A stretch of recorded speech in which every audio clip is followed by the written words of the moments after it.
So, Vice President Kamala Harris, running for president on a Democratic ticket, has selected Minnesota Governor Tim Walz to be her vice president. Now, if you're like me, you're ecstatic about this. You know, us lefties, the progressives, we are ecstatic about this, and I'm going to let you know about his record in just a minute. If you're a moderate, you're still okay with this because at least it's not J.D. Vance. I swear.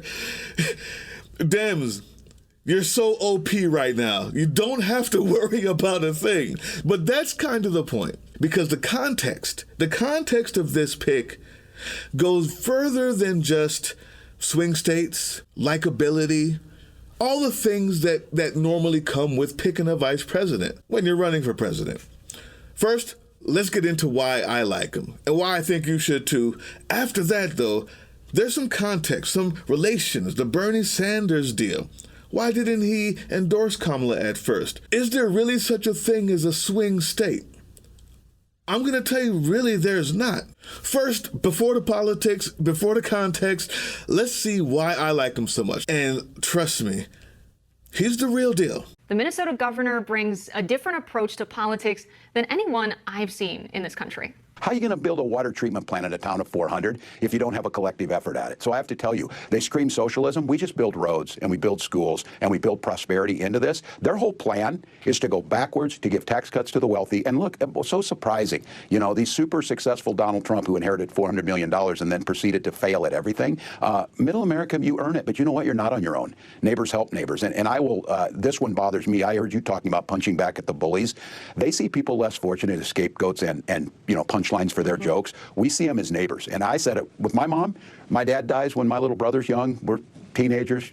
We get Social Security survivor benefits. I'm all for pulling yourself up by your bootstraps. We didn't have any boots. Social Security was the boots, and we pulled ourselves up, and we paid that back. And I think J.D. Vance gets none of that. You know, it's the aw shucks, I'm from here or whatever. So my hillbilly cousins did not go to Yale, but I'll tell you what they did. They contributed to our community, and they're proud of it. Thanks for joining us. All Minnesota schools kids will soon receive free breakfast and lunch. That's because today, Governor Tim Walz signed the Universal School Meals Bill into law. It doesn't take a four-year degree to know the cost of college has exploded. Well, for 15,000 to 20,000 Minnesota students, tuition could soon be free, thanks to a deal at the state capitol. WCCO's Caroline Cummings explains what it would cost taxpayers and how you could qualify. Anyways, let's get into the North Star Promise. This is for our free college tuition here in Minnesota.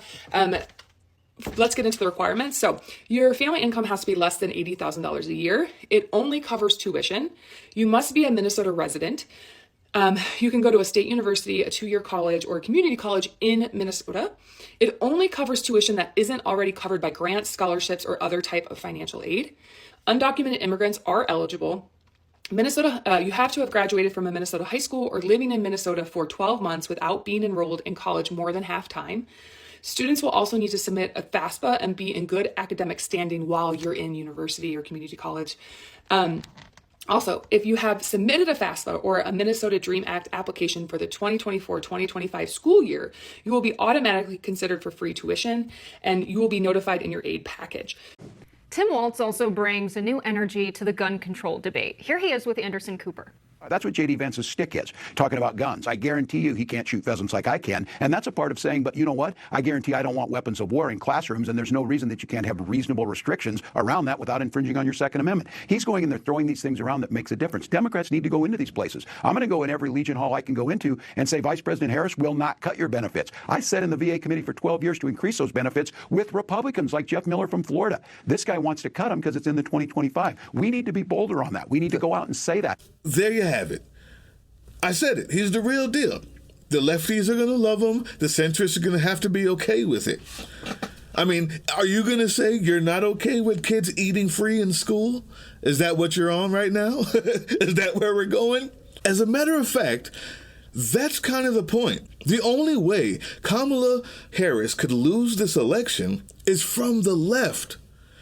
It's not because you're trying to turn anybody who's on the right over to your side. I mean, we're talking about people who were already committed or semi-committed or even thinking about voting for someone who on television caused an insurrection against his own government while he was president. You're talking about someone who texted in the midst of a ravenous mob calling for the death of his vice president, saying, maybe they have a point. If you're planning on winning an election by getting them, you lost. The polls say 70% of America in any state actually believes in the things that progressives want. Most of them just don't show up. The swing state idea is really just an idea about how many more Democrats you can motivate to come to the polls. It's not about how many people's minds you changed. I'm here to tell you now, there's no such thing as a swing state. There's only states that need to be motivated more. And that's why this pick was crazy. Bernie Sanders did not want to endorse Kamala. Not because he doesn't like her. He said that he wants her to win. But because he knew that he has a little bit of political capital with the far left, with us lefties. That's me. Okay, I'll say it. And him withholding that actually meant something. David Feldman said she needs to make a deal with Bernie. And some people didn't really know what he meant by that. This was 11 days ago. Listen to this. She's hitting most of the right notes, I think, this week, but her campaign is currently experiencing a corporate takeover of Obama loyalists. Eric Holder, Trump's attorney general, is vetting her running mates. This worries me. David Plouffe, Obama's campaign manager, who later went on to work for Uber and Facebook, is reportedly being urged to join her campaign. He's a bad guy. Her brother-in-law is the general counsel for Uber. Now, to her credit, despite having her sister marry the general counsel for Uber, to Kamala's credit, she did come out in favor of a California bill that would make it harder for Uber drivers to be classified as independent contractors. It took her a bit longer back in 2019 than it took Bernie and Elizabeth Warren to speak out in favor of this legislation, but eventually she did. I am worried that she thinks she's going to win by placating the donor class. This election comes down to fake populism versus real populism. Trump's phony populism takes on a patina of truth when the Democrats are running a candidate who is way too cozy with big money donors. She needs to make a deal with Bernie. She hasn't made her deal with Bernie Sanders yet. She will lose if she doesn't strike a big deal with Bernie Sanders. He's holding out. He's waiting for her to come to him with an offer. What are you going to do for the working class and for the poor? Bernie was withholding his political power, his political leverage, the little piece that he knows he has from the lefties, from the progressives. Your people who are marching right now on college campuses to save Gaza, the far left people and the people who always have something to say, TYT, and you don't know what side they're on anymore, TYT, those are going to be your real opposition. It's not the orange orangutan that has now pooped on his hand and is throwing it against the wall in a fit of rage because he has no words left, because he has no ideas ever, because his crowds are dwindling. They're not going to win if we show up, unless they rig it. I said it. We'll talk about that another time. You see, this is a really cool pick because the context is most vice presidents are picked because of the state that they come from. Just to prove my point, other people that were in the hunt as of a few days ago, Josh Shapiro, Pennsylvania, swing state. Senator Mark Kelly, swing state. Roy Cooper, North Carolina, swing state. And Gretchen Whitmer from Michigan, not a swing state. Nah, I'm lying. Swing state. Yes, that is a big part of it. Why go with someone who isn't from a swing state or is going to give you something that you don't have? Well, it's because Bernie knew that he has some capital to wield and he was withholding that endorsement. How do I know? On the 27th in Portland, he finally endorsed. Shortly after that, we find out that Kamala Harris says, I'm going to announce it very soon. But why not announce it then? Well, because the whole idea is to string this whole momentum that she has out for as long as possible. This will not last forever. Donald Trump is already going to be performing on Fox TV, on faux news, on Fox Propaganda Network on the 4th of September? Yeah. If he stands there and motivates just enough people to fill those crowds just a little bit more, and people on the Bernie side, people who are thinking that all the Democrats are the same, they're all corporate, she's corporate. She is.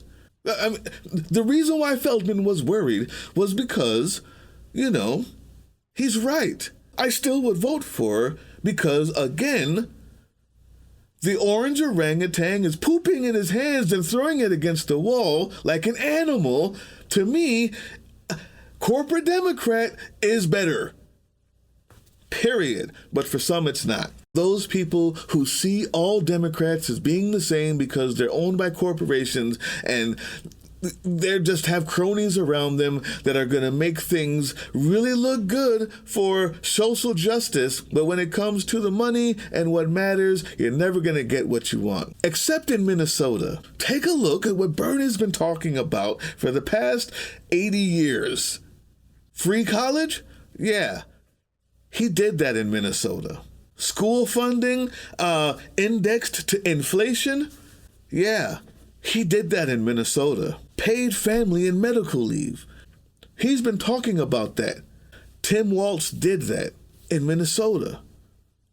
The Democrats in Minnesota ticked off all 30 of their biggest items. All 30 of them. It's exactly why you withhold your endorsement. It's exactly why you pick him. All of those other candidates would have been okay. They're better than the alternative. But Bernie withholding his endorsement to ensure that the people get something for this pick and not just rhetoric, not just excitement, that will die.